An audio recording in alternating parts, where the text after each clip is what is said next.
Advertencia de contenido sensible. El contenido de este episodio involucra temas que son delicados y algunas personas los pueden encontrar perturbadores u ofensivos. Se sugiere discreción.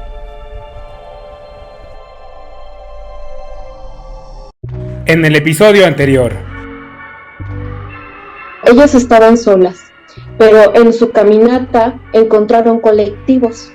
Y de esos colectivos se acercaron para que los pudieran llegar a la Convención Interamericana y de alguna forma llegar a la Corte Interamericana de los Derechos Humanos y poner su denuncia. La relevancia del caso Radilla Pacheco. ¿Por qué? Porque al suceder la desaparición, al ser conocido como un delito de lesa humanidad y gracias a que hubo reformas en esta materia, pues se pudo hoy tener que hay una modificación en el artículo 1, en el artículo 3, 13, en el artículo 33, todos que van alineados a los tratados internacionales. La desaparición forzada no solamente es por autoridades, que puedes decir por policías, ministerios públicos, también ha sido cometida por presidentes, que de alguna forma, si nosotros estudiamos un poquito la historia, en el análisis o en la reconstrucción sociohistórica de la desaparición forzada, por ejemplo en el Cono Sur, la mayoría de los dictadores han desaparecido a las personas. Ahora, cuando la Marina entra y empieza a retomar las labores de seguridad pública dentro de los estados con el objetivo de pues quitar el crimen organizado, ellos realizaban lo que eran retenes, y en esos retenes empezaron a hacer investigaciones a diestra y siniestra, detener gente, y todos eran acusados por delincuencia organizada. Y muchas personas inocentes, lamentablemente, pues desaparecieron en ese momento. En este episodio cierro mi conversación con Lidia y platicamos sobre si tenemos que esperar 72 horas para reportar una desaparición, qué hacer si la autoridad impide a un familiar el acceso a la carpeta de investigación, qué es la comisión de búsqueda, cuáles son los desafíos de los familiares de personas desaparecidas, cuál es el reto de la autoridad, si sirve de algo tener tantas leyes e instituciones en materia de desaparición, si existe la reparación del daño a las víctimas o a los familiares de las víctimas, cuál es la importancia de compartir las fichas de búsqueda y más, mucho más. Te doy la bienvenida al episodio número 24 de la cuarta temporada de Cositas de Niños. En Cositas de Niños hablaremos de esos temas que nos hacen sentirnos vulnerables. Eso es lo que nos dijeron que no podíamos hablar. Aquí abriremos la conversación a todos esos asuntos de los que necesitamos platicar y conoceremos las historias que inspiran de personajes que han luchado por llegar hasta donde están. Recuerda que puedes suscribirte a nuestro canal de YouTube y a las distintas plataformas y calificarnos para llegar a más personas. También estamos en Instagram, en Facebook y en TikTok como Cositas de Ninos el podcast, y en Twitter, ahora ex, simplemente como Cositas de Ninos. Yo soy Víctor Cuevas y esto es Cositas de Niños, cuarta temporada, un espacio de encuentro contigo. Y ahora un tema vital, fundamental y que puede ser la diferencia en muchas cosas. Dicen por ahí las malas lenguas que tenemos un lapso para denunciar una desaparición que es de 48 a 72 horas. Yo tengo entendido que si el servidor público te pide eso, actualizamos el delito del artículo 39. ¿Qué es cierto hay en esto del lapso? Yo puedo ir a denunciar, no sé, tiene 4 horas, no aparece, ¿la puedo ir a denunciar o me tengo que esperar las 48 a 72 horas? Mira, aquí es importante, pues la ley marca que existe una división. Cuando son personas desaparecidas, todo es de carácter urgente y no entran dentro de este marco. Dice, no se puede esperar tanto tiempo para realizar la búsqueda porque presumimos que la persona a lo mejor puede ser víctima de algún tipo de delito. Sin embargo, no es lo mismo para una persona no localizada. ¿Por qué? Porque los protocolos dice, pasadas 72 horas desde el último momento en que tuvo contacto con la persona buscada y con independencia de cualquier elemento del caso, siempre se presumirá la comisión de algún tipo de delito. Entonces, los protocolos dicen que una persona no localizada debe de esperarse 72 horas para que de alguna forma se pueda realizar esa investigación y ya dicen, ya está implicado con algún tipo de delito. Pero dice también que la ley o este protocolo, que es el protocolo homologado de búsqueda de personas desaparecidas, pues dice que se debe detonar una búsqueda inmediata. Entonces, hay ahí como una especie de contradicción. Primero te está mencionando que se debe de esperar unos 72 horas y posteriormente te dice, no, pero te exime de que realices esa búsqueda y que sea inmediata. Entonces, para ello, la Suprema Corte de la Justicia de la Nación determinó que la búsqueda de personas desaparecidas es obligatoria para todas las autoridades y que esta debe de ser de manera inmediata. Y esta declaración o esta decisión se dio a conocer a partir de la visita que se hizo a México por parte del Comité de la Desaparición Forzadas en la ONU. Y eso es de reciente creación. ¿Por qué? Porque nosotros teníamos un problema y no solamente es una situación a nivel jurídico, sino también por parte de las autoridades que tienen ya el chip de decir, bueno, pues espérese 72 horas y ya después de 3 días me dice si está la persona o si no está. Y si no llega a la casa, pues de alguna forma, pues ya vamos a iniciar la búsqueda, pero nos tenemos que esperar. Pero yo quiero comentarte que esto de esperarse tanto tiempo puede poner en riesgo la vida de una persona. Claro. Entonces, nosotros nos hemos visto en la necesidad de exigirle a las autoridades que realicen la búsqueda inmediata. Y yo pienso que si las autoridades realizaran la búsqueda inmediata, encontrarían a las personas con vida o, en su caso, y lamentablemente, pues a lo mejor un cuerpo. ¿Por qué? Porque las personas dicen, bueno, la autoridad va a tardar 72 horas en realizar su reporte, en realizar esa búsqueda, pues de alguna forma, pues tengo tiempo, ¿no? Para desaparecer a la gente, ¿no? Desaparecer a mi esposa, desaparecer no sé, a mi novia, a mi novio, una serie de situaciones que se pueden presentar. Entonces, sí tenemos contemplado en este artículo 39, como tú bien mencionas, pues que ya hay una sanción por el lapso de que tú no estás realizando nada relacionado con la búsqueda de una persona desaparecida. Pero pues también me ha tocado conscientemente que hay autoridades que dicen, bueno, vamos a iniciar la búsqueda inmediata, aunque sea una persona adulta, aunque haya pasado, pues inmediatamente vamos a iniciar, pero es muy raro los casos que se presentan. Entonces, todavía tenemos problemas en nuestra legislación, todavía tenemos problemas dentro de las autoridades para que ellos realicen esa búsqueda inmediata y no se tengan que esperar las 72 horas como lo marca ahí, ¿no? ¿Qué sigue a la denuncia? ¿Qué protocolos activan? ¿Cómo debería reaccionar la autoridad? Porque a veces, como bien lo habías dicho, ¿no? Ponemos la denuncia y pues ya esperamos que solito se mueva todo el carro, ¿no?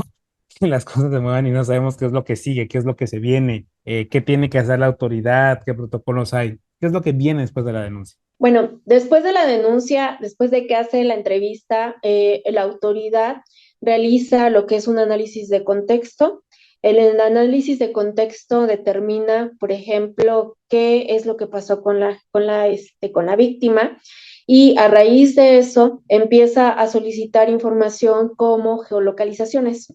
Si se tiene un número de teléfono de la víctima, por ejemplo, se pide una geolocalización, es decir, se determina a través del celular la última ubicación. ¿Por qué? Porque a lo mejor el familiar puede decir, pues la última vez que la vimos fue en su trabajo, pero esto puede ser totalmente falso. Entonces, a través de una geolocalización se determina un punto de referencia y se empieza a hacer un análisis geográfico para determinar los puntos en donde se puede localizar a la víctima. Una vez que se hace eso, se hace un plan de investigación y posteriormente también un plan de búsqueda. Esto es con el objeto de marcar o realizar brigadas para realizar esa búsqueda, y ya dependiendo si se trata de la Comisión de Búsqueda de Personas Desaparecidas, pues ellos generan acciones como ir a pegar carteles, ir a pegar fichas de búsqueda más que nada, pedir a las autoridades información como a los cerezos, a los hospitales o algunas otras instituciones que puedan corroborar, por ejemplo, si no está la persona detenida o si no está en el psiquiátrico, entre algunas otras instituciones. Si se trata de la fiscalía, ellos empiezan a realizar investigación, entrevista directa con cada una de las personas que tuvo contacto, se empieza a realizar búsqueda de antecedentes no penales o penales en su caso, dependiendo de la persona, y empiezan a realizar una serie de logística de manera operativa. Ahora, dentro de la búsqueda o cuando ya se está realizando todo esto que se hace, pues de alguna forma a nivel administrativo se hace de manera interna, existen una serie de protocolos. Dependiendo de la persona que sea desaparecida, hay protocolos que son destinados para niños, niñas y adolescentes. Hay otros protocolos que son protocolos diferenciados, que es en la búsqueda de mujeres desaparecidas. Y hay otros, por ejemplo, que recientemente se han implementado, como por ejemplo los protocolos plata, que es para buscar a personas de la tercera edad. Yo sí quiero mencionarte que nosotros también contamos con un protocolo homologado de búsqueda de personas desaparecidas. Este protocolo homologado de búsqueda de personas desaparecidas tiene una serie de procedimientos en el cual pues ya te dice a través de diagramas qué es lo que tú puedes realizar cuando una persona está desaparecida, ¿no? Si encuentras a un niño desaparecido, una persona extraviada, si encuentras restos, si encuentras, por ejemplo, algún tipo de fosa, todo este tipo de situaciones que se le puede presentar a la autoridad, lo resuelve a través de este protocolo homologado. Otro de los delitos que también se sanciona en la Ley General en materia de desaparición forzada es cuando te niegan el acceso a la carpeta, cuando tú vas y pides acceso a la carpeta. Ahí estamos hablando que el artículo 38 pone un tipo penal para los funcionarios públicos que te impidan el acceso a la carpeta de investigación. Y esto es importante porque como familia tienes derecho a enterarte de todo, qué está pasando, cómo va el avance, qué han hecho y demás, ¿no? Claro, debemos de tomar en cuenta que cuando hablamos de desaparición, un dato muy importante es que los familiares de las personas desaparecidas tienen derecho al acceso a la información. Sí. Entonces, es algo muy complicado porque, como bien lo mencionas, las autoridades le niegan la información, le niegan el plan de búsqueda, le niegan el plan de investigación y normalmente no saben cómo va la situación dentro de su carpeta de investigación. Yo quiero comentarte que nosotros hemos bueno, recibido apoyo por parte de IDEAS, Litigio Estratégico. Es una organización, una asociación civil que nos ha apoyado en esta materia. ¿Por qué? Porque había muchas denuncias de omisiones a derechos humanos y tenía que ver específicamente por este detalle. Entonces, ¿qué es lo que pasó? Se tuvo que modificar el artículo, sí, pero otra situación muy que nos apoyaron mucho es que ellos generaron un documento que les permite a cualquier familiar, pues solamente colocar sus datos particulares y de esta manera solicitar el apoyo a través del Ministerio Público para que les pueda permitir copias de esa carpeta de investigación o de las diligencias que se lleven a cabo, del plan de investigación. Ahora, este documento es importante porque como es como una especie de oficio ya pues fundamentado con todos los artículos que marca la Constitución y demás, y se le entrega al Ministerio Público. Una vez que se le entrega al Ministerio Público y se sabes que pues hace acto de recepción y tú te quedas con el acuse, le das cierto tiempo para que te entreguen esas copias. Si no se entregan esas copias relacionadas con la carpeta de investigación o con la información que tú deseas, pues ya se le lleva este caso a la Comisión de Derechos Humanos. Esto es para poner una denuncia por omisiones o por acciones por parte de los servidores públicos que están negando esa información. ¿Por qué es importante este documento? Porque nos sirve como una prueba de que nosotros lo hicimos. Claro. Muchas veces de los familiares, pues un poco con el aspecto del desconocimiento o con el aspecto de la situación de que pues no saben qué hacer, pues dicen, es que yo sí se lo pedí, pero se lo pedí nada más de palabra y me dijo que sí me lo iba a entregar, pero esto no sucede de esa manera.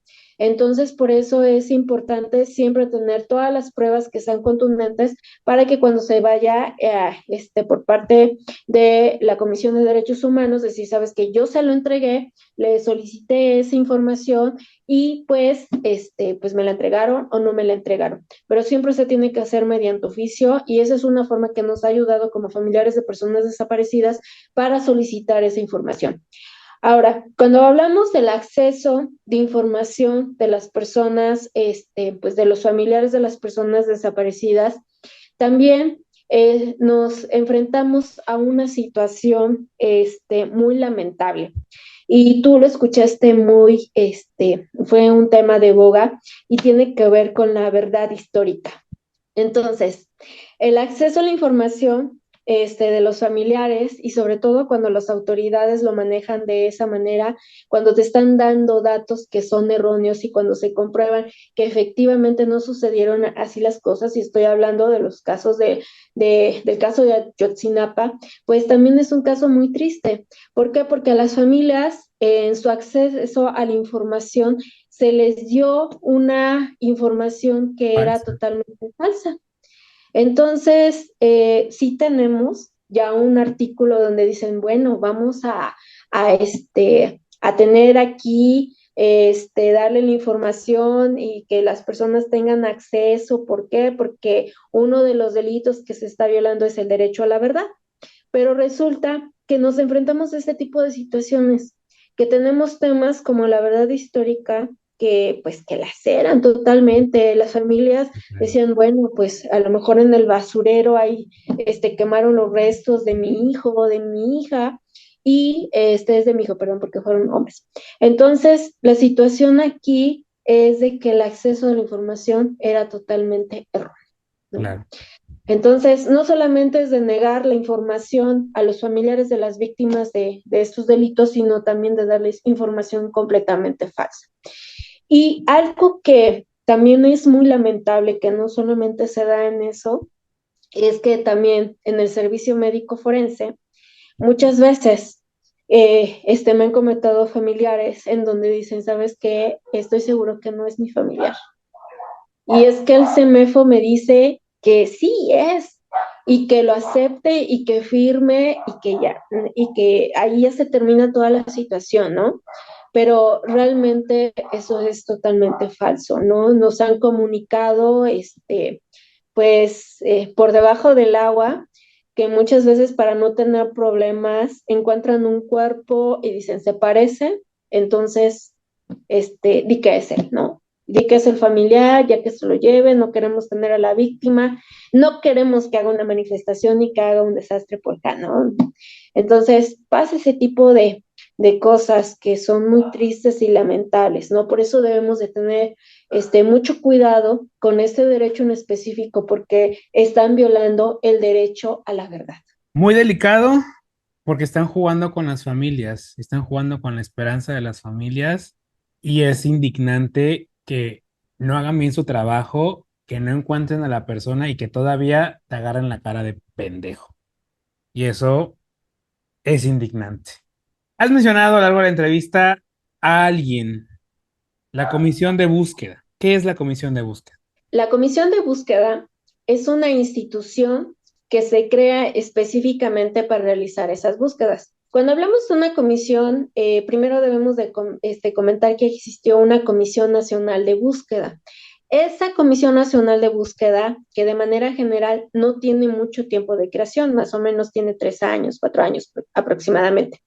Una vez que se crea la Comisión Nacional de Búsqueda, se crean las comisiones estatales. Entonces, cada uno de los estados tiene su propia comisión, cuyas funciones son realizar precisamente esas búsquedas de las personas desaparecidas. Esto es con el objeto de cumplir con los estándares internacionales y decir, bueno, vas a buscar a una persona, búscala en vida, y por eso debes de crear como que organismos particulares que se dedican a específicamente a las comisiones de búsqueda. Ahora, no solamente tenemos comisiones de búsqueda que están de manera estatal, sino también tenemos algo que se denominan células de búsqueda. Las células de búsqueda se encuentran en cada uno de los ayuntamientos de los municipios de cada uno de los estados. ¿Por qué? Porque debido a las necesidades y a la cantidad de trabajo que se tenía en las comisiones de búsqueda, también hubo la necesidad de implementar células de búsqueda. Aclaro que esto no es de todos los estados, solamente uno de los pocos estados los han implementado. Incluso te puedo decir que hay comisiones de búsqueda que ni siquiera tienen titular de comisión de búsqueda. Entonces, esto también vulnera los derechos humanos de las personas a ser buscadas. ¿Por qué? Porque las pone en un estado de vulneración en el aspecto de que si no tienes un titular o si tienes una institución que es un elefante blanco que solamente sirve, pues bueno, para inyectarle recursos, pero no se están realizando esas búsquedas. Entonces, la comisión de búsqueda juega un papel muy importante.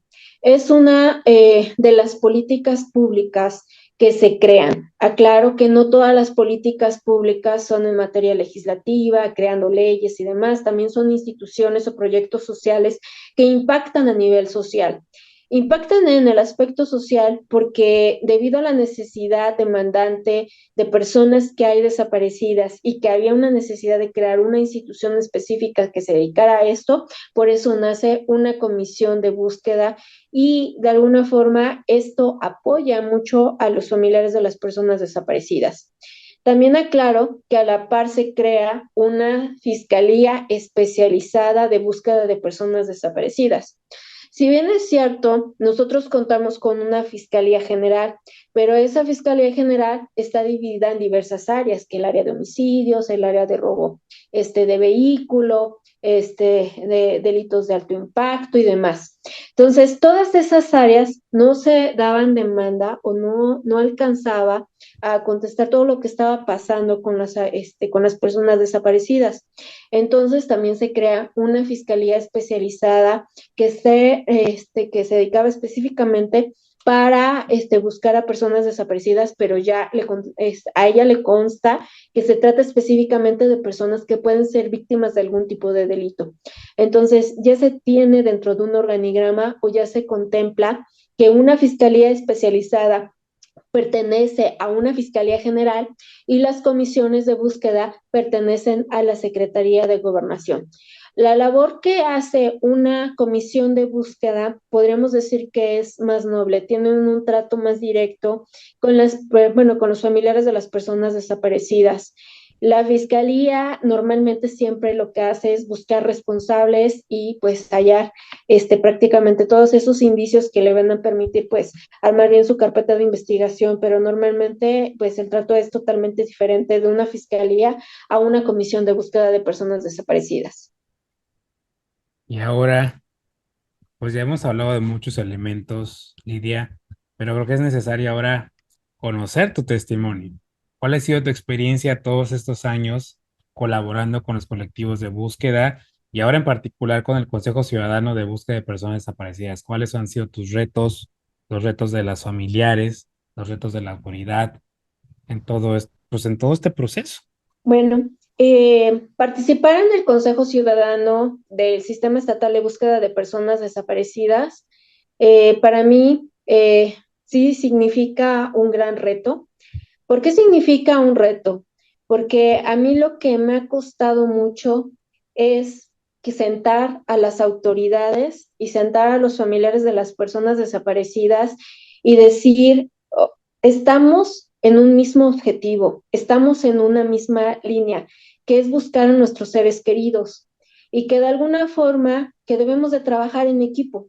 Eso es lo que a mí me ha costado mucho y hacer que entiendan las autoridades y las víctimas. Por un lado, lo que yo me he enfrentado con los familiares de las víctimas y que yo reconozco es su dolor. Y su dolor es tan grande que ya se transformó en enojo. Y Claro. muchas ocasiones ese enojo les impide o tienen un velo para poder contribuir de una manera con las autoridades.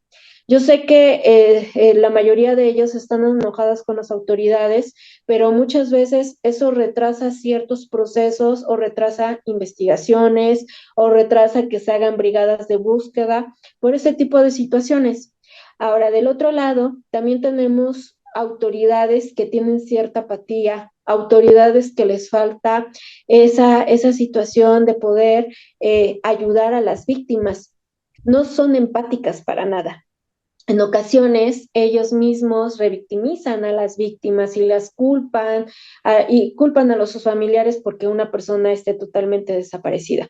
Entonces, uno de los grandes retos como consejera ciudadana es esa situación principalmente, hacer que todos nos unamos para un bien común. Y ese bien común es realizar acciones que coadyuven o que apoyen para disminuir por lo menos la situación de la desaparición de personas. Por ejemplo, primero en mi estado, ¿no? Entonces, esa es una de las situaciones. Otro de los aspectos que también uno como que se pone frente o esas trabas es por parte de las autoridades. Hay autoridades que me ha tocado a mí ir a tocar puertas y decir, es que sabes que haz algo. Me ha tocado, yo te lo puedo comentar, que el titular de la SEAVI, que tiene que ver con atención a víctimas, que me dicen no es mi responsabilidad. Y así, ¿cómo? O sea, ¿cómo me estás contestando que no es tu responsabilidad y te estás declarando que no eres competente para estudiar a las víctimas? Analizar a las víctimas, brindarles apoyo a las víctimas, o no me queda claro como que esa parte, como en ese tipo de respuestas. La falta de empatía, las víctimas no respetan su dignidad, no respetan sus derechos humanos, se la pasan revictimizando. Entonces, hay situaciones en donde digo, porque estar de este lado, pues uno debe de ser así como que fuerte, pero uno por dentro a veces se desmorona.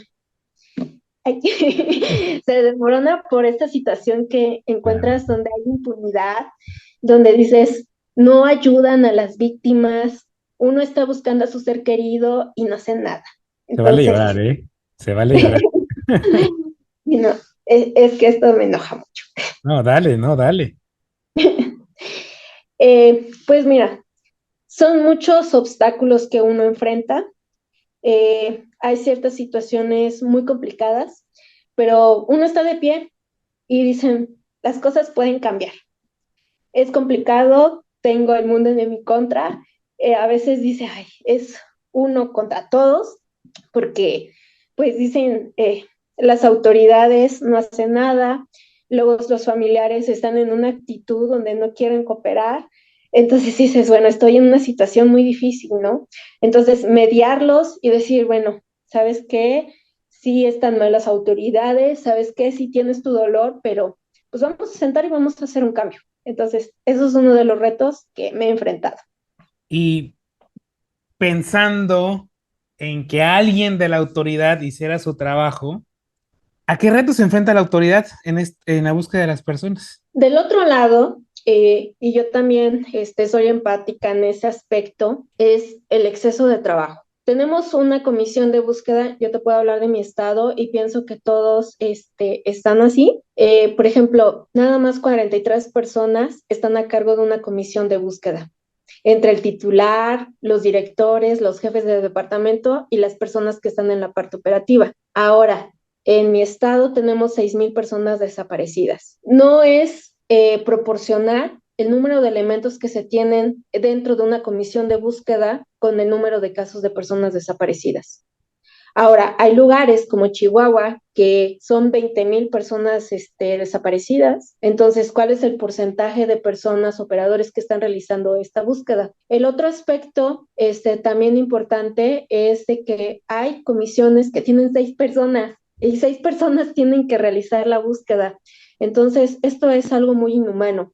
Yo también me pongo del lado del servidor público porque aunque se quedara más tiempo, más horas, no le alcanzaría la vida.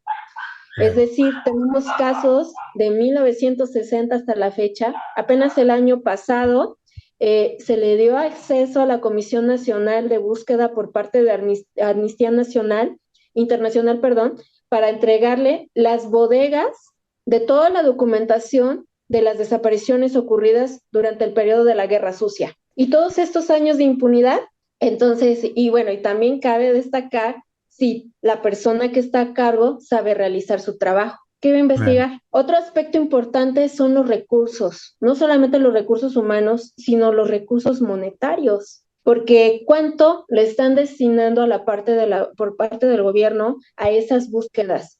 Es decir, los ingresos son suficientes. ¿Por qué? Porque se tiene que comprar equipos, se tiene que comprar pues automóviles, se tiene que gastar en gasolina. Es cierto que existe un subsidio federal. El subsidio federal son de 21 millones de pesos aproximadamente y que esos gastos son cada año.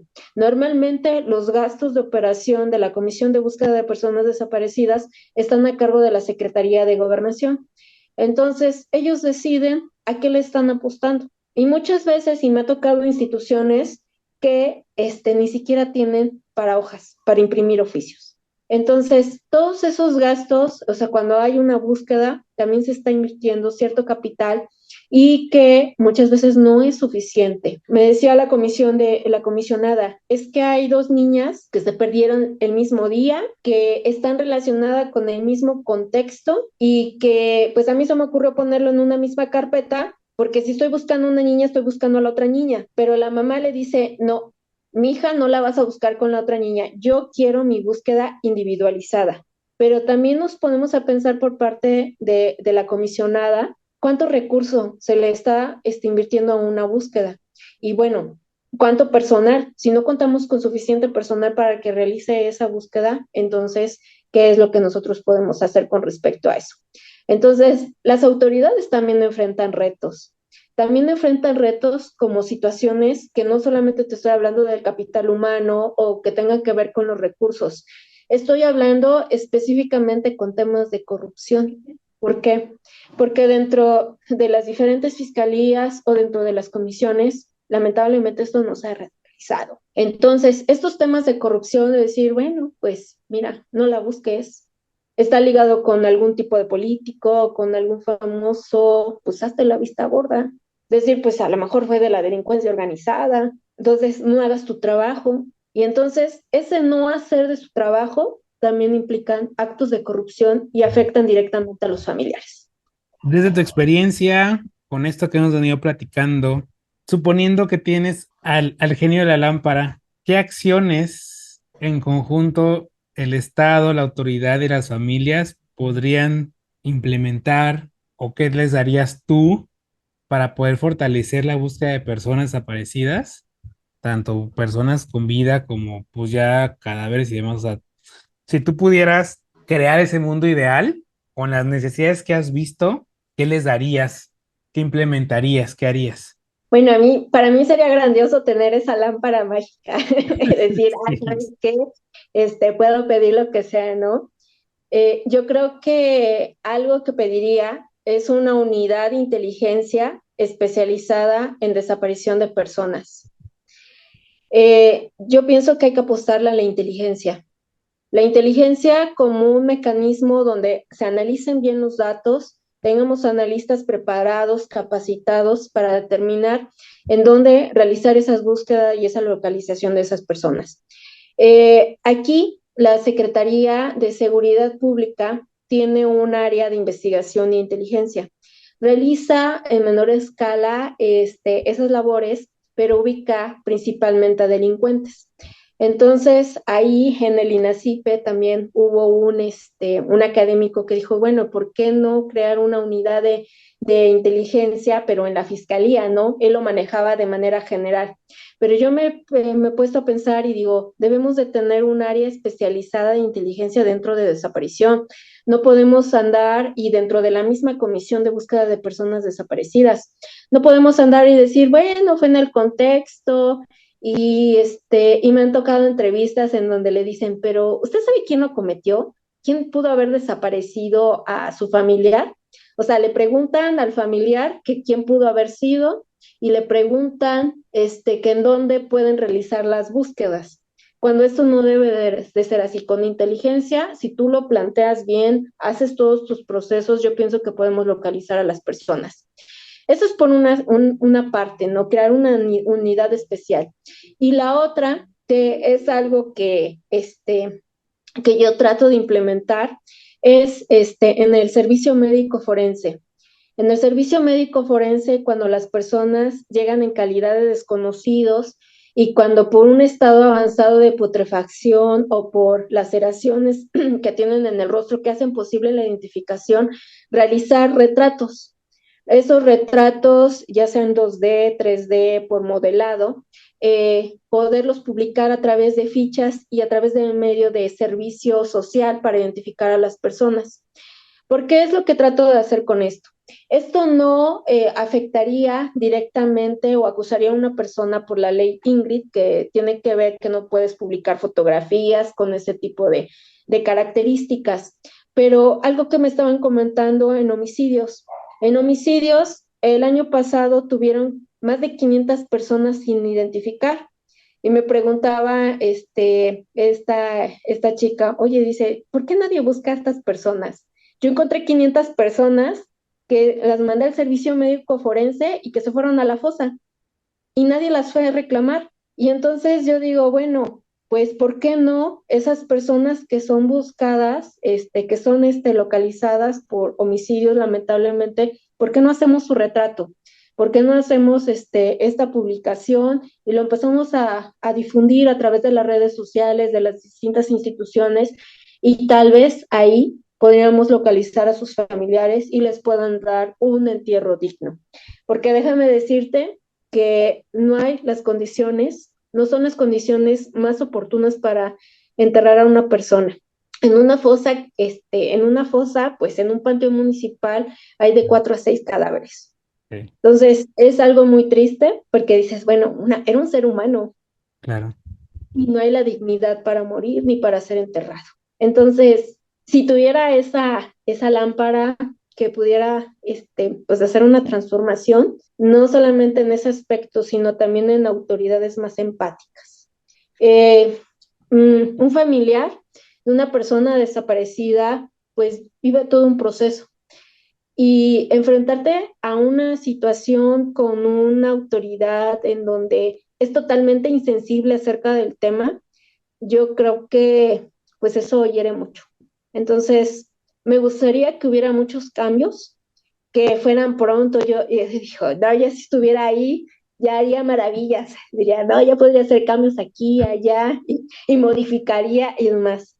Pero pues lamentablemente la mayoría de esas autoridades están en ese puesto por nepotismo. Entonces, están ahí porque, pues bueno, es mi amigo y pues ganamos y pues deben de estar ahí, ¿no? Pero no tienen esa parte de conciencia, sensibilidad y empatía a las víctimas. Es que ya te lo decía yo, o sea, ya la dignidad humana ya la tenemos olvidada, ya ni la conocemos, ya no sabemos ni dónde se quedó. Tristemente ya no tenemos ni siquiera empatía, ya nos vale un carajo, y como te dije, ya es una cifra más. Ya, es que es un desaparecido más, una desaparecida más. Si no es que entramos a las historias como Devani, que fue mediatizada y todo lo que pasó, los demás son uno más y ya no hay más, o sea, no hay castigo, hay olvido y la misma autoridad también, como dices tú, les vale, o sea, ya no hay esa empatía ni con la víctima, ni con los familiares, ni con nadie. Y escuchándote, Lidia, pues vemos que tenemos la Ley General para prevenir y sancionar los delitos en materia de secuestro, la Ley General en materia de desaparición forzada de personas, desaparición cometida por particulares del Sistema Nacional de Búsqueda de Personas. Tenemos aparte el protocolo homologado para la búsqueda de personas y todavía, por si hacía falta, tenemos la Convención Internacional para la Protección de todas las personas contra desapariciones forzadas, que de hecho del artículo 31 emana el Comité contra la Desaparición Forzada. ¿Sirve de algo tener tantas instituciones, tantas leyes, cuando tenemos todo lo que acabamos de platicar? Mira, yo pienso que sí son importantes, porque durante muchos años el tema de la desaparición tiene un alto grado de impunidad. Entonces, no se creaban o no se tenían instituciones ni tampoco se tenían este tipo de leyes. Sé que todavía nuestras leyes tienen ciertas deficiencias. ¿Por qué? Porque estamos resolviendo problemas que cargamos desde el siglo pasado. Entonces, dices, bueno, uno de los pasos más importantes que se ha creado es ya tener una ley general de desaparición de personas, que algunos estados tengan sus propias leyes de búsqueda y que se contemplen ya con protocolos. Antes, ni siquiera, como ya te había comentado, el delito de la desaparición era considerado un delito, mucho menos se consideraba buscar a una persona. Por lo tanto, sí es muy importante tener una legislación, pero una legislación, aquí lo que yo quiero resaltar, una legislación que tenga un corte relacionado a derechos humanos y no un corte relacionado con el ámbito positivista. Es decir, de alguna forma necesitamos que toda la protección sea relacionada con las víctimas y con los familiares de las víctimas y no simplemente decir, bueno, utilizar a la víctima como un pretexto para castigar al delincuente. Entonces, es algo que no se debe de realizar. Entonces, ahorita estamos en un proceso en donde todas estas leyes, apenas, por ejemplo, en materia de la ley de general de desaparición tiene 5 años. Entonces, estamos en un proceso de, bueno, cuáles han sido los retos al implementar la ley, cuáles han sido los desafíos y cuáles han sido los obstáculos y se están reinventando en relacionado con este tema. Pero para ello hace falta, pues, los académicos, las personas que están realizando el estudio, los que están generando políticas públicas, los que están al lado del Congreso, todo ese tipo de situaciones. Porque muchas veces en el ideal, los académicos crean una ruta, dicen, no, esta es la ley que va a servir y que va a ayudar con amplia protección a los derechos humanos. Pero cuando llega por ejemplo, al legislativo, dices, no, quita este artículo, no me gusta, me afecta directamente a mí, ese deséchalo, ¿no? Entonces tú puedes tener un buen proyecto, pero cuando baja de manera legislativa, si las personas que están ahí dicen que no les conviene, es algo que también significa un retraso. Yo estuve a principios de año, estuve en el evento que organizó el Comité en contra de la Desaparición Forzada de Personas y también la Organización de las Naciones Unidas y Alejandro Encinas, en donde celebraban esta parte de que se tiene una ley general de búsqueda de personas desaparecidas. Y ellos decían, bueno, es que nosotros construimos una ley que tiene que ver específicamente con la protección de las víctimas, principalmente con los derechos humanos y sobre todo reconocer que las víctimas son importantes, ¿no? Entonces, esa era la base de esa ley, pero cuando la estudias dices, bueno, la ley sí cumple con todo lo que está diciendo. Entonces, a lo que tú te estás enfrentando es que la ley dice una cosa, pero en la práctica las instituciones están haciendo algo totalmente contrario. Uno, por el desconocimiento, por una falta de capacitación o simplemente porque la ley no me conviene y yo no la voy a poner. Y entonces, mientras todos sigamos ignorantes, que no sepamos cómo realizar esa adecuada aplicación de la ley y esos adecuados protocolos, pues realmente a la autoridad no le va a importar, se va a lavar las manos y va a realizar. No todas las autoridades, hay personas que sí tienen ese servicio y esa vocación por realizar algo por las víctimas. Pero también cabe destacar que pues normalmente no todos ellos están siguiendo lo que marca la ley o lo que dicen esos protocolos de búsqueda de personas desaparecidas. Y ahora, aquí cabe mencionar que pues yo lo que consideraría o lo importante es de que cada uno de los estados pues debe de evaluar si efectivamente esa ley y esos protocolos se están cumpliendo cabalmente y si son importantes. Yo desconozco totalmente si mi ley o si mi protocolo que se aplica en el estado de Puebla es el mismo que se debe de aplicar allá en Chihuahua, en Michoacán, en Monterrey, cuando las condiciones de idiosincrasia son totalmente diferentes. Tal vez una persona poblana es totalmente diferente a una persona que viene del norte, ¿no? Yo me atrevería a decir eso, nuestras características son totalmente diferentes. Entonces, decir, bueno, esa ley se adapta a cada uno de los contextos, esos protocolos también. Entonces, cabe destacar, es bueno, no sé, a mí me pasó y yo quería preguntar, en la última reunión que tuve con la Comisión de Búsqueda de Personas Desaparecidas, Me decían, es que nosotros ocupamos un equipo subacuático, para realizar búsquedas acuáticas. Y yo dije, bueno, ¿dónde va a realizar las búsquedas acuáticas? Dije, bueno, En el Atoyac, allá en Puebla, ¿puede ser? bueno, pues ella, o sea, todo ese tipo de situaciones que dice, bueno, la ley dice que pues debemos de darle un subsidio pues a la Comisión de Búsqueda de Personas Desaparecidas para que invierta de una manera buena pues los recursos, ¿no? Pero hay situaciones, esa es una de tantas, ¿no? Sí, claro. Y hay ocasiones en donde digo, no, pues, ¿qué clase de decisión es esa, no? A lo mejor no era invertir en un equipo subacuático, ¿no? Sino en otra situación que pueda ayudar a los familiares de las personas desaparecidas.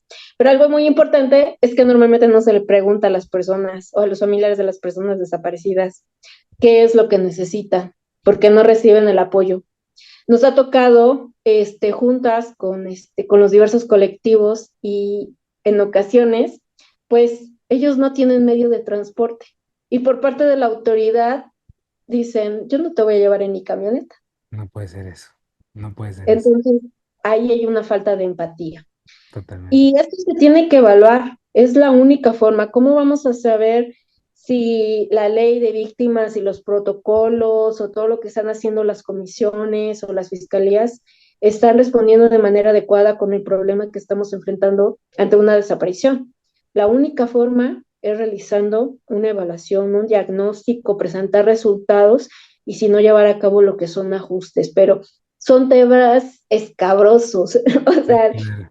dice, ¿sabes qué? Pues aquí tenemos un problema, hay que ponerle un foco y hay que modificar esta situación, pero pues es algo que falta todavía por parte de las autoridades, tener esa empatía y decir y reconocer, ¿sabes qué? No está sirviendo a lo mejor este artículo, a lo mejor no está sirviendo esta clasificación, es lo que yo te comentaba, que podrán decir que tienen corte de derechos humanos estas leyes y demás, pero están clasificando gente, personas desaparecidas, personas no Una localizadas, localidad.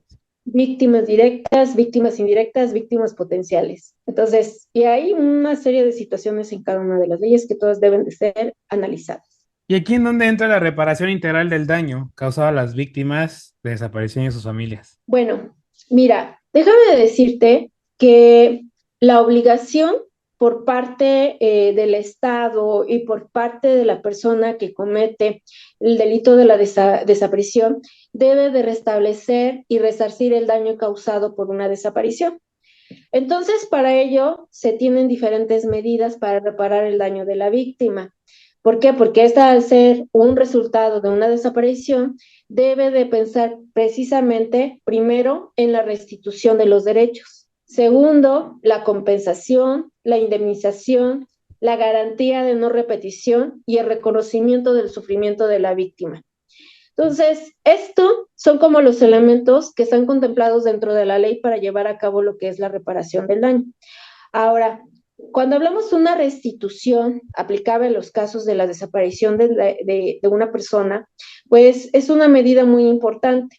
¿Por qué es importante? Porque estamos restaurando la dignidad de la persona afectada, pero cuando hablamos de un caso de desaparición de personas, esta no se lleva a cabo. ¿Por qué? Porque ¿cómo le vas a restituir los derechos cuando no se ha localizado esa persona? Si no aparece la víctima, el daño es irreparable. Claro. Y ahora, el delito de la desaparición constantemente se comete. Nunca deja de comerse así como, ay, no, pues hoy amaneció con mucho sol y hoy el delito de la desaparición de esta persona se va a quedar pasmado. Claro que no. Entonces, esto de la medida de restitución de los derechos es un poquito complicado porque mientras no se halle a la víctima de desaparición, es imposible que se hable de una restitución de los derechos. Entonces, es posible y siempre se debe de denunciar, se debe de investigar el delito, se debe de garantizar que exista un juicio justo, un proceso legal que ayude a los familiares de las víctimas para obtener esa reparación. Ahora, en cuanto a la compensación y la indemnización, pues es una obligación impuesta, en este caso al delincuente. Pero muchas veces, si no encuentras a la víctima, mucho menos al Menos al victimario. delincuente, claro. Entonces, si estás hablando que la víctima tiene, pues es una consecuencia de una conducta delictiva, desaparecer a una persona, ¿no? Y mantener en secreto su ubicación de la víctima, porque también déjame decirte, que hay personas que son detenidas y que están dentro de la cárcel y no dicen, tienen ese beneficio Sí. que de alguna forma disminuye su pena si dicen la ubicación de la víctima, pero no hablan, no dicen cuál es la ubicación. Entonces, cuando hablamos de la compensación, restituye una pérdida, es decir, puede ser de tipo monetario o incluso no monetario, con algo. Y la indemnización es de tipo financiero. Actualmente los familiares de las personas desaparecidas, te puedo decir que en su totalidad no reciben ningún tipo de apoyo de tipo económico. Si bien es cierto, hay programas como ayuda como la beca Benito Juárez para los padres o madres que han desaparecido para que los hijos sigan estudiando, tampoco hay un apoyo económico relacionado así como una especie de pensión. Bueno, tu familiar está desaparecido, yo he estado, te voy a brindar un apoyo económico porque está desapareciendo un padre, una cabeza de familia, Claro. puede ser una madre o un padre. Entonces, de alguna forma, eso no lo hay. Lo que sí se ha implementado recientemente es que la SEAVI, ellos supuestamente quieren como que retribuirte o darte una indemnización por el aspecto de los gastos que tú haces cuando realizas una búsqueda, pero todo lo debes de facturar. Ok. Entonces, las personas que son víctimas de larga data, esa es otra de la otra clasificación, que son personas que llevan mucho tiempo de familiares desaparecidos, pues de alguna forma dices, bueno, yo cuando estaba buscando a mi familiar, pues realmente yo no pensé en pedir una factura y no hay una indemnización por parte de la SEAVI, por ejemplo. Claro. Ahora, el mecanismo de la no repetición. Pues bueno, aquí es un mecanismo que para asegurar que los responsables no vuelvan a cometer esta violación a los derechos humanos. Entonces, que no vuelvan a ocasionar ese daño causado, ¿no? Y que se debe de prevenir, pues, desapariciones futuras, ¿no? Entonces, hay personas que estuvieron ahí en el gobierno y que cometieron desapariciones sistemáticas. Claro. Entonces, no fue una, y tenemos el caso, hay muchos casos relacionados, pues tienes ahí el caso de Ayotzinapa, tienes el caso que también de La Calera, hay muchos casos, tienes el caso de Algodonero, por ejemplo. Entonces, son desapariciones que son sistemáticas. Entonces, aquí cabe destacar que la garantía de no repetición, pues normalmente no se cumple. Esto es lo que nos dice la ley, o sea, la ley de las personas, pues en que su búsqueda, en su desaparición, pues se les garantice esta reparación del daño. Ahora, como resultado de la desaparición también es que las personas desaparecidas sean visibilizadas, sean que los daños, los responsables sean, pues sí, llevados a la cárcel, sean responsabilizados y demás, pero que las víctimas sean visibilizadas. Y entonces dicen, bueno, en el caso Radilla Pacheco, que debemos de reconocer que es víctima y por todo el daño que se le hizo, debe de ser visibilizada. Y entonces el Estado mexicano dijo, yo le voy a hacer una semblanza a Radilla Pacheco y voy a hacer un libro de su vida. Y esa es una forma de visibilización. Otros han hecho monumentos en relación a los desaparecidos, a personas que han pedido cambios en las glorietas y decir, ¿sabes qué? Pues esta glorieta ya no se va a llamar así, ahora es honor a las personas desaparecidas.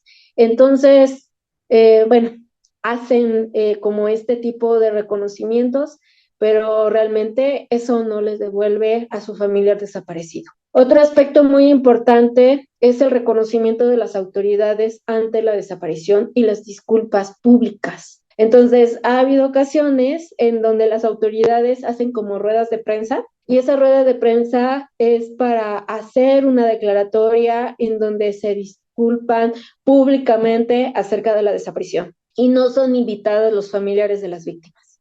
Indignante, indignante. Bueno, hace poco hubo algo similar con Claudia Sheinbaum y las víctimas de la escuela en Ciudad de México.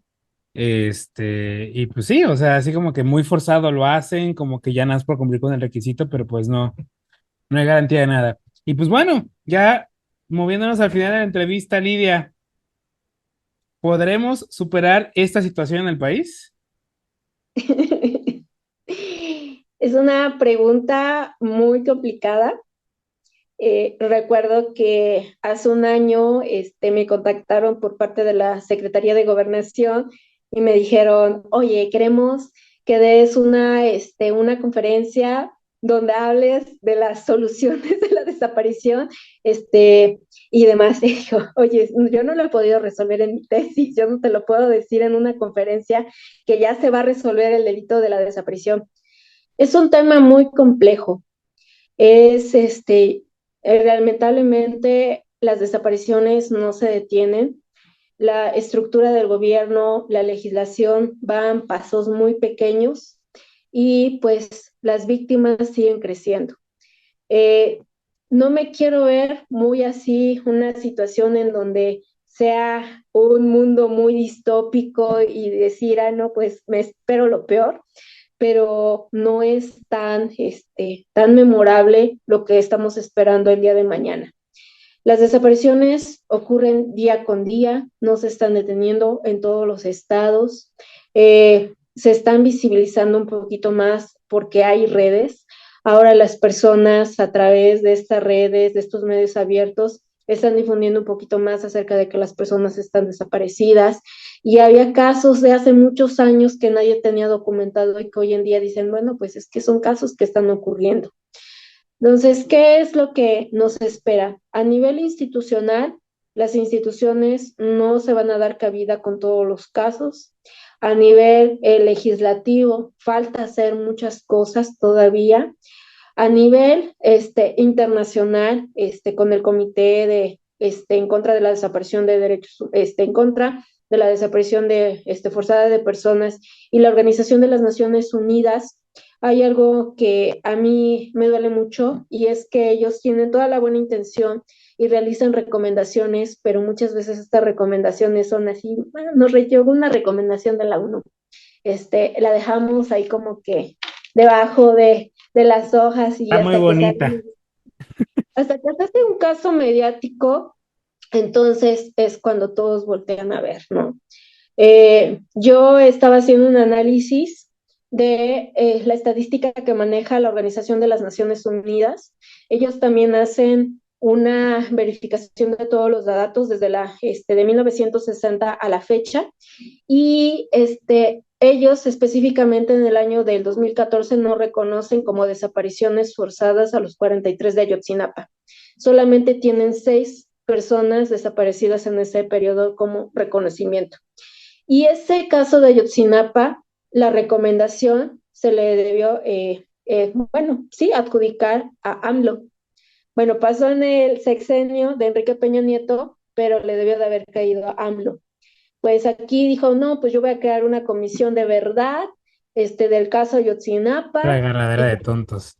sí, entonces ya, y ya está, hizo las paces con la ONU y dijo, señora ONU, ya estamos bien, yo estoy haciendo todo ya, estoy investigando a los que dijeron de la verdad histórica y voy a ir en contra de los que estuvieron o sea, fue una cacería de brujas en sí, pero bueno, eh, el futuro no es tan motivador, pero tampoco me rindo, ¿no?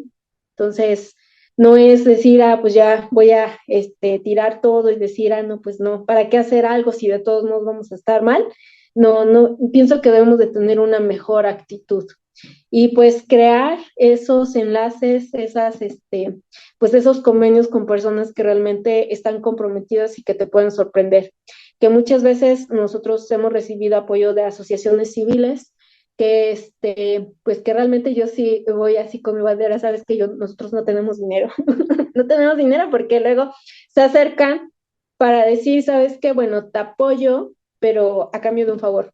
Y entonces pienso que de esa manera no se debería de apoyar a las víctimas. Si No. lo haces desde el corazón. Entonces, y eso cambiaría muchas cosas, ¿no? No totalmente creo que la única ganancia es tener en mente que tenemos la satisfacción, pues, de cambiar las cosas, y eso es lo que me queda muy claro. Lidia, ¿qué te mueve a ti el día a día en tu labor? Porque no es fácil, lo sabemos. Yo, particularmente cuando te conocí, desde que te conocí te escribí y fue muy divertido porque ya luego nos vimos y fue de, a ti te escribí, ¿verdad? Y tuvimos la oportunidad de platicar casi 5 horas camino a Acapulco. Digo, hay cosas que no podemos obviamente platicar aquí, pero yo a ti te admiro porque como lo dije al inicio, las pelotas que te cargas. ¿Qué te mueve a ti día con día para seguir con esta labor de estar pues apoyando desde la sociedad civil a los colectivos al final del camino? Apoyar a los familiares, apoyar en todo este problemón que tenemos y que al final del camino, pues, te pones en riesgo en muchos aspectos. O sea, ¿qué es lo que a ti te mueve? ¿Qué es lo que a ti te motiva? Es una respuesta difícil. No me gusta comentarlo, pero soy familiar de una persona desaparecida. Es muy complicado. Y nosotros en carne propia hemos vivido la impunidad. Y yo siento mucha tristeza porque sé que desde la familia se desestructuran muchas cosas, que te dejan solo, en este caso a mi papá. eh, es una situación un poquito complicada y dices, en ese tiempo no había ni comisión, no había ni fiscalía, no había nada. Y llevamos muchos años en donde pues la búsqueda pues terminó siendo una resignación. Fui al servicio médico forense y me dijeron, buscando a un familiar, que pues no hay registro porque no había base de datos. Fui a la fiscalía y pues el fiscal dice, bueno, es que ya cambió el sistema, el paradigma del derecho, ¿no? Ya no estamos en un sistema inquisitorio, ahora estamos en un sistema adversarial. Y no es bueno, pues ya, yo me declaro incompetente y lo anterior al sistema los desconozco totalmente. Metimos oficios, una serie de situaciones y pues hasta la fecha tenemos la resignación de que pues no podemos enterrar a nuestra familia porque no sabemos en dónde queda. Ese es un principal motor. Yo decidí estudiar un posgrado y dije, bueno, ¿por qué no hacer la diferencia y decir, vamos a crear algo diferente? Es decir, bueno, pues hay que estudiar la criminología, la victimología y hacer algo totalmente diferente, crear mejores políticas públicas, estudiar el problema. Y pues ha sido una forma, un proceso de catarsis en donde dices, bueno, yo sinceramente yo no puedo ayudar a mi familia, pero a lo mejor puedo ayudar a otros. Y eso es mi principal motor. Es un poquito complicado, perdón. No, es válido, es No, claro. no me gusta platicarlo porque, porque ante las autoridades me debo de presentar como especialista y debo de ser fuerte y demás, pero muchas veces uno no puede ser todo el tiempo fuerte. A mí, sí me llega a afectar en el aspecto de que la mamá o el papá me está comentando, y es que mi hija desapareció y ya llevamos años y nadie está haciendo nada.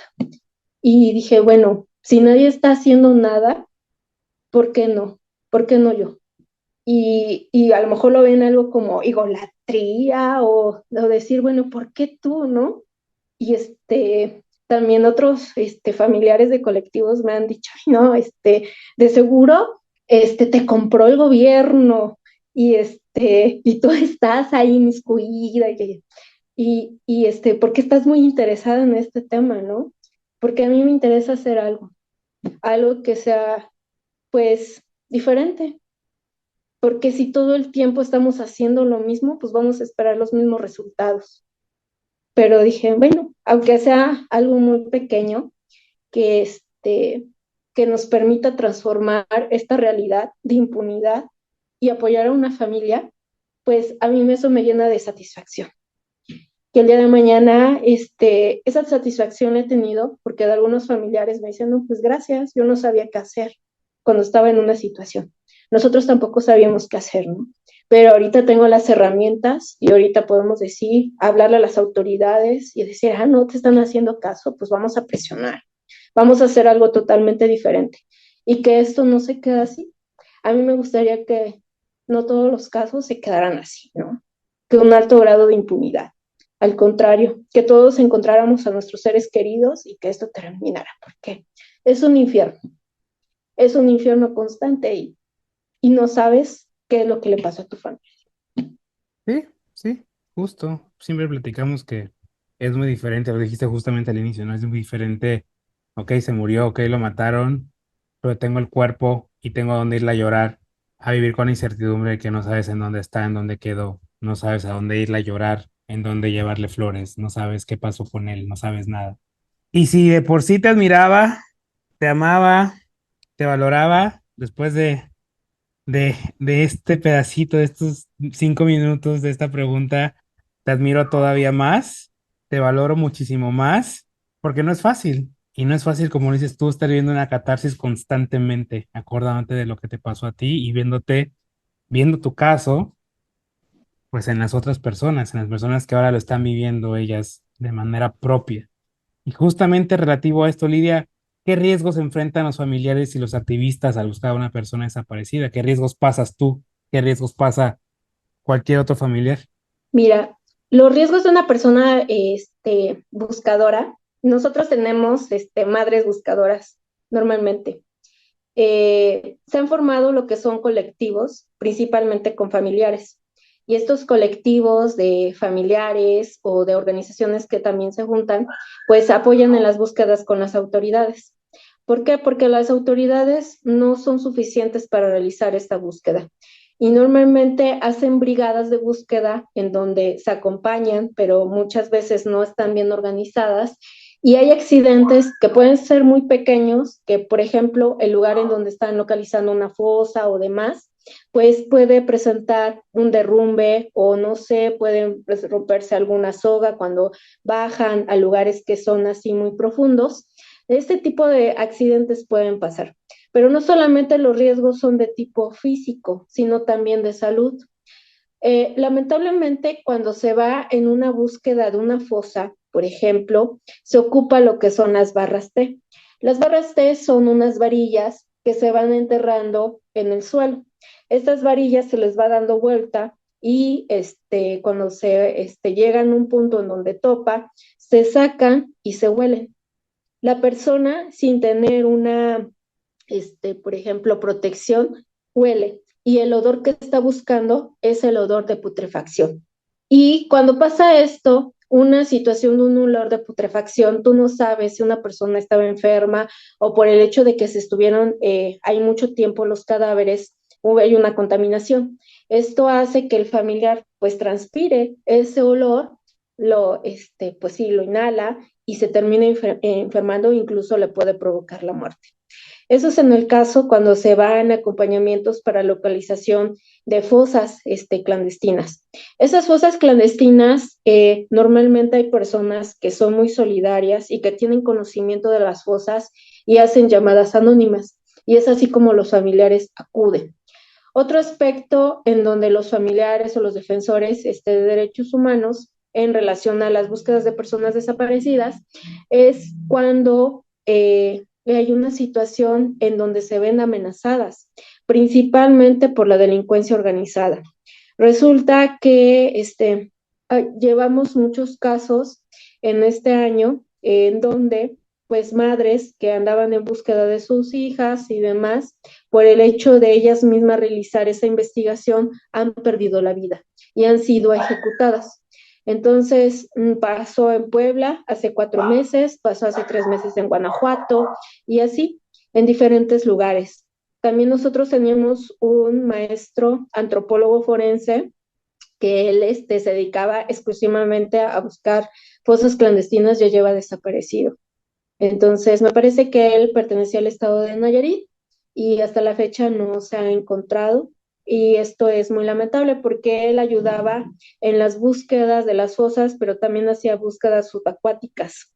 Entonces, hasta la fecha no se sabe nada acerca de él. Tenemos muchas personas que, como te comentaba, relacionadas con su contexto de defender a los derechos humanos, porque son activistas, también tienden a desaparecer. ¿Por qué? Porque hay personas que, pues sí, en el alto poder, que consideran que son una amenaza y entonces los desaparecen. También hay ocasiones en donde los familiares de las personas desaparecidas se enfrentan a las autoridades, las mismas autoridades que están involucradas con delincuencia organizada, con corrupción. Esto hace que pues arriesguen su vida. Ahora, a raíz de esto, que México tiene un alto índice de personas violentadas por ser defensoras de derechos humanos o por ser periodistas, México crea un mecanismo de protección para defensores de derechos humanos. Este mecanismo de protección de defensa para los defensores de los derechos humanos y a los periodistas, pues tiene una serie de fases. La primera evalúa el riesgo en que se encuentra una persona. Y el riesgo ya dependiendo, pues trata de que, bueno, cerca de tu casa te puede poner un elemento para que haga vigilancia, o puede ser de alto riesgo en donde considera que la persona debe de cambiar totalmente la identidad y debe de ser trasladada a otro lugar para que no sea identificada. Ahora, a nivel nacional o a nivel federal se cuenta con un subsidio que alimenta este recurso en específico, pero no es suficiente. ¿Por qué? Porque las personas que son defensoras de derechos humanos y periodistas deben de estar inscritas y deben de decir, ¿sabes qué? Yo siento que alguien me está amenazando, que va en contra de mi persona y demás. Pero aquí la situación es que las personas, las mamás, los papás que se dedican a realizar búsqueda están dentro de esta categoría, los manejan como defensores de derechos humanos. Y se supone que la SEAVI y también el gobierno debe de brindar ese acompañamiento y esa protección de los defensores, pero el recurso no es suficiente. Muchas veces se ha solicitado el apoyo por parte de los colectivos para los familiares y no se brinda este apoyo. ¿Por qué? Porque se desconoce totalmente o porque los recursos no llegan para la protección de los defensores de los derechos humanos, en este caso de las buscadoras o de los buscadores, y también pues, de los periodistas, porque también tenemos periodistas desaparecidos. Sí, eso es una realidad, terrible realidad que estamos pasando. ¿Qué pueden hacer quien nos escucha, quien nos ve, que diga, yo quiero hacer algo para cambiar la realidad? ¿Qué podemos hacer? Mira, yo considero que una persona, que el delito de desaparición no solamente afecta a la familia, sino que todos nos debemos de involucrar. Entonces, ¿involucrar en qué aspecto? Involucrar como decir, ¿sabes qué? Por empatía a esas personas o a esos familiares de personas desaparecidas, no voy a seguir retos porque actualmente hay un reto de desaparición en donde publican que te sumes al reto, decir desaparece, apaga tu teléfono y demás, no le digas a tus familiares y hasta que vayan ellos para que veas cómo se están preocupando por ti y hasta que se genere la ficha de búsqueda, entonces apareces. Ujú. Esas desapariciones que son de manera voluntaria, decir, ¿sabes qué? No contribuyas a ese tipo de cosas. Otro aspecto muy importante, que si tú conoces a una persona que es violentada o demás, o que de alguna manera crees que puede ser víctima de desaparición, pues dar información. ¿Por qué? Porque en nuestra colonia, seamos realistas, en nuestra colonia sabemos quién se dedica al robo de autopartes, sabemos quién se dedica al robo de huachicol, sabemos quién anda en malos pasos y sabemos qué persona se dedica a la trata de personas. Entonces, no podemos decir todo el tiempo, ay, no, mira, ese problema a mí no me afecta y estar como si nada. Todos formamos parte de esta sociedad y debemos de contribuir con algo. Y ese contribuir con algo es no permitir que las acciones se sigan cometiendo. ¿Cómo vamos a permitir que se lleven a nuestras niñas, a nuestros niños, a los adolescentes y los prostituyan en Los Ángeles? Que los vendan por catálogo.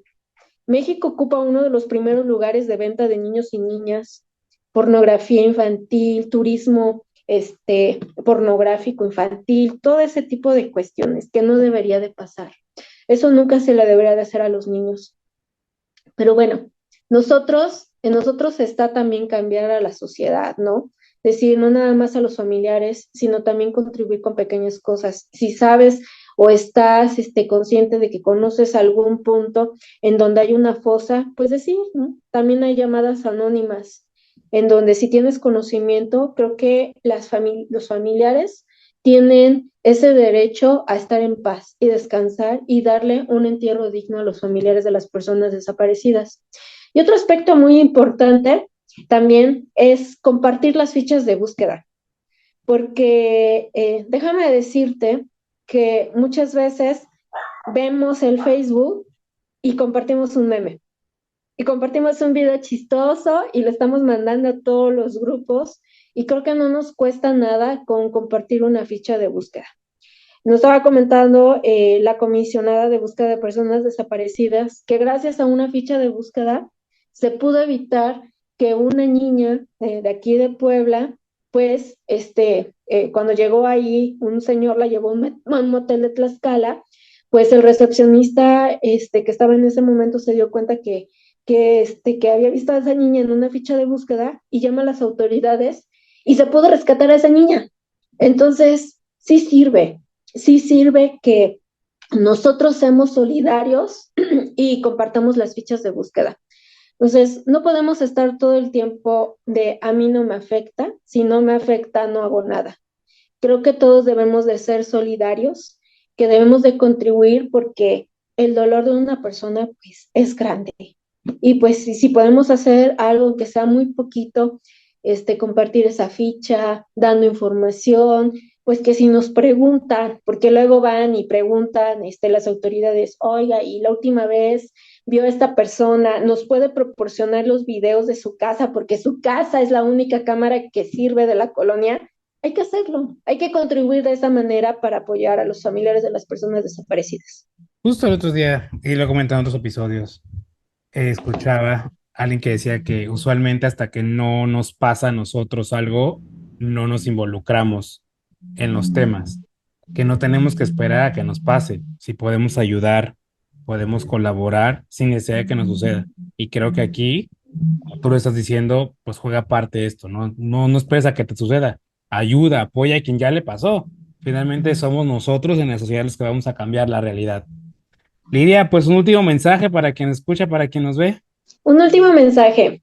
Primero es de agradecimiento contigo Al por brindarme contrario. este espacio de compartir un poquito acerca de la causa. Yo creo que se ve muy complicado, muy complejo y todo está en contra, pero sé que podemos hacer algo. Podemos hacer algo si somos solidarios, si no somos tan ajenos al dolor de las personas, tan indiferentes. Yo creo que podemos contribuir a tener un mundo mejor. Podemos contribuir a que las personas dejen de sufrir y a lo mejor tener mejores condiciones de vida, no solamente en las familias, sino también en mi colonia o el municipio o el estado al que pertenezco. Y a lo mejor el día de mañana ser un modelo en donde pues digan, ah, bueno, pues ves ahí en esa pequeña comunidad hay una persona que está haciendo la diferencia, ¿no? Y haya personas que realmente se sumen a esta parte.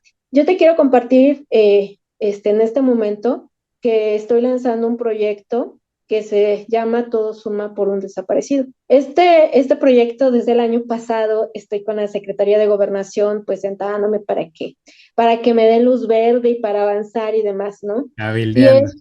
es una campaña de sensibilización y concientización sobre el tema de la desaparición, pero en bachilleratos, en preparatorias con chicos de edad de 14 a 19 años, para que sean sensibles y no sean indiferentes al tema de la desaparición y evitar ese tema que son las desapariciones voluntarias, no caigan en retos, no caigan en esta situación, en delitos cibernéticos, donde dicen, ah, bueno, pues es que conocí a un chico a través de Facebook, ya me hizo coco wash y ya me dijo que no, que se va a casar conmigo y demás. O sea, tenemos casos de una niña de 14 años donde se fue con su novio de 38. Eso no debe de ser. O sea, estás ante una desaparición, ante un delito, solamente le dejó una nota a la mamá diciendo, ¿sabes qué? Me voy con mi novio, tiene 38 años, lo conoció a través de redes sociales. Entonces, todo ese tipo de situaciones. Es algo, la desaparición no solamente es enfocarnos pues a las instituciones, nos tenemos que enfocar pues a la cooperación y a la comunicación también entre esas mismas instituciones, porque luego están peleadas las instituciones. Es que yo no me llevo con el fiscal de la especializada, es que yo soy policía estatal, es que yo soy del ayuntamiento y yo no, estoy peleado con ellos, ¿no? O sea, ese estado de indiferencia y falta de comunicación también merma mucho la búsqueda. La otra parte, pues sí, ir mejorando nuestras leyes, mejorando nuestros protocolos, mejorar la atención a las víctimas, a los familiares de las víctimas, porque también tenemos víctimas sobrevivientes de desaparición.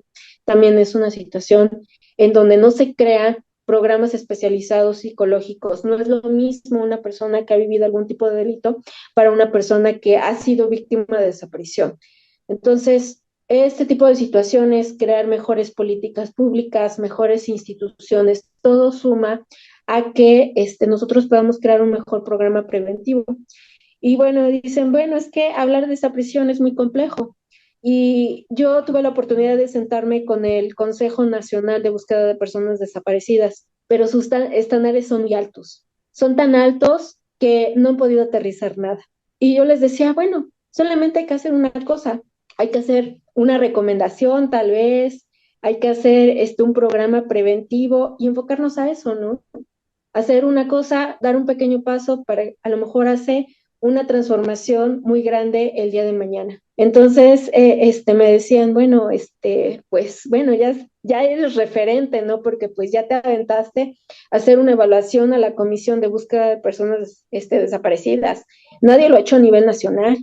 ¿Por qué? Porque nadie se mete con la comisión. Otro aspecto es de que nosotros somos el primer consejo que hacemos recomendación a la comisión de búsqueda, que tenemos reuniones con la secretaría, ¿no? Porque me ha costado, no creas, ahorita ves ahí mis publicaciones, sí, estamos con las autoridades y todo eso, pero eso ha llevado un largo tiempo porque me han cerrado las puertas en la cara. Me han dicho, me han ignorado, he metido oficios como no tienes idea. Y entonces digo, bueno, con lo que tengo voy a trabajar. Y si no es con el gobierno, si no es con el ayuntamiento, pues voy a buscar aliados, ¿no? Y yo dije, bueno, ya si no se logra mi trabajo, pues me voy a ir con los alumnos, ¿no? Alguien tiene que darle cabida para que podamos apoyar y sensibilizar este tema, ¿no? Y Claro. darle información, porque muchas veces mantenernos en la ignorancia hace que no avancemos. Y conocer qué es la desaparición, diferenciarla de todos los aspectos, como ya lo habíamos mencionado, tener las herramientas necesarias, creo que nos ayudaría mucho. ¿Tus redes sociales, Lidia? Mis redes sociales, pues creo que te las voy a dejar, te las mando porque son medio complicadas, Ok, pero ok, bueno, ok. en Facebook nos encuentras como Consejo Ciudadano de Búsqueda de Personas Desaparecidas. Esa es Correcto. nuestra red principal, donde compartimos fichas de búsqueda. También estamos como Consejo de Búsqueda de Personas del Estado de Puebla. Normalmente no solamente informamos acerca del Estado de Puebla. Muchas veces nos piden colaboraciones, por ejemplo, del Estado de México y de algunos otros lugares para poderle dar difusión a las fichas de búsqueda. No solamente es de personas desaparecidas, nosotros también hacemos como servicio comunitario cuando una persona está en calidad de indigente. Lo que nosotros hacemos es de que se le llega a tomar una fotografía y esa fotografía la colocamos para que de alguna forma sea una especie de servicio social.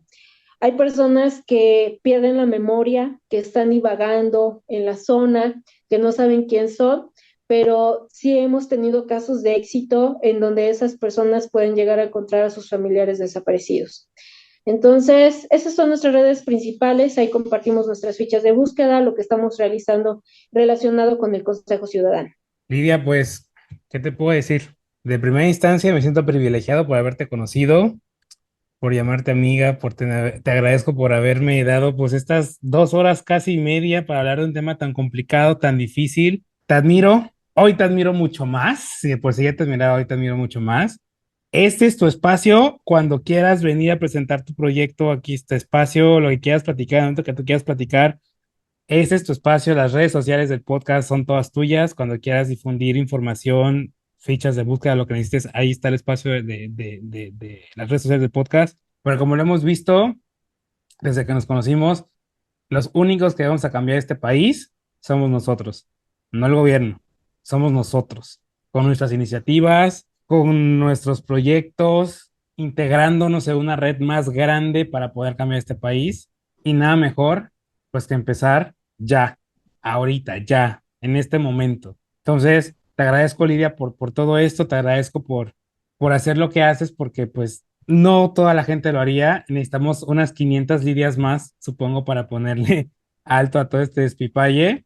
Pero de verdad te agradezco por este tiempo, porque pues yo te aprendí muchísimo, aprendí mucho más de lo que aprendí cuando pues aprendí sobre el tema en su momento. Eh, es un tema muy complicado, lo vimos, pero nada mejor que conocerlo, que saber, ver a quién tenemos que recurrir, cómo reaccionar, cómo podemos ayudar a una persona que esté pasando por una situación parecida. Y pues gracias, Lidia, de verdad, gracias. Y gracias a ti que nos escuchas, a ti que nos ves. Esto es Cositas de Niños. Gracias por acompañarme en este episodio. En el siguiente hablaremos sobre abuso sexual infantil. No olvides darle like y compartir este episodio para que el mensaje llegue a más personas.